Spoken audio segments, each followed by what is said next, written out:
आप जानते हैं जो एरोप्लेन्स होते हैं तो हवा में घूमते समय वो हल्का सा अपने को ऐसे टिल्ट करता है। mv² को बैलेंस करने के लिए एक फोर्स चाहिए, इसको बैलेंस करने के लिए हल्का सा अपने को ऐसे झुकाना पड़ेगा। कभी यूं हो रहा है, कभी यूं हो रहा है। अगर यूं नहीं होगा तो उसे सेंट्रीफ्यूगल फोर्स को बैलेंस करने की ताकत कहाँ से मिलेगी। आप जानते हैं जो एरोप्लेन्स होते हैं नॉर्मली ऐसे चल रहे हैं, लेकिन जब प्यारे बच्चों उसको हवा में घूमना पड़ता है तो हवा में घूमते समय वो हल्का सा अपने को ऐसे टिल्ट करता है।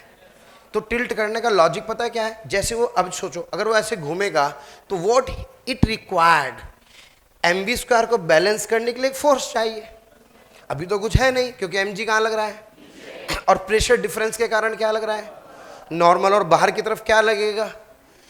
तो वो क्या करेगा पता है, उसको इसको बैलेंस करने के लिए हल्का सा अपने को ऐसे झुकाना पड़ेगा। तो सोचो जैसे वो ऐसे झुकेगा, यूं यूं झुकेगा तो नॉर्मल जो यूं था वो यूं हो जाएगा।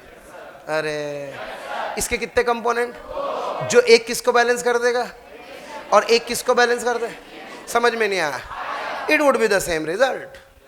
अरे रिजल्ट क्या आएगा, सेम रिजल्ट आएगा। और ये तो कॉनिकल पेंडुलम ही तो है, सारे के सारे यही की तो रिजल्ट है, यानी कि जितने क्वेश्चन कॉनिकल पेंडुलम के किए सब में यही फॉर्मूला तो लग रहा है।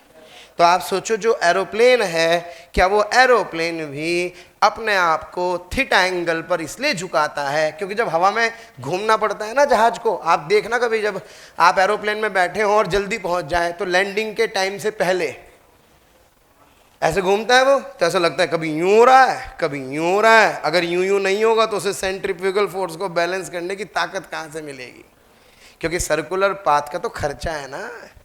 कौन है सर्कुलर पाथ का खर्चा, mv² बटे, जब तक ये नहीं होगा तब तक सर्कुलर टर्निंग। तो पहले सेंटर की तरफ एक फोर्स अपने पास होना चाहिए।